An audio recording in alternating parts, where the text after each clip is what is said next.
Mais de 150 mil pessoas foram retiradas nesta segunda-feira das províncias costeiras das Filipinas devido à chegada do potente tufão Calmaeg, que tocou o solo em uma região frequentemente afetada por algumas das tempestades mais mortais do país.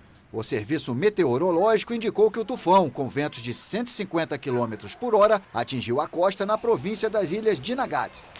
Nossa casa está alagada, a água subiu muito por causa do rio. É perigoso lá, mesmo a nossa casa sendo de concreto. Estamos evitando a enchente. Minha família ainda está em casa, ainda não foi embora. Meus filhos ainda estão lá.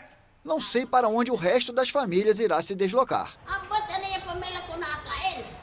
As Filipinas enfrentam, em média, 20 tempestades e tufões por ano, que frequentemente atingem áreas propensas a desastres, onde milhões de pessoas vivem em condições de pobreza.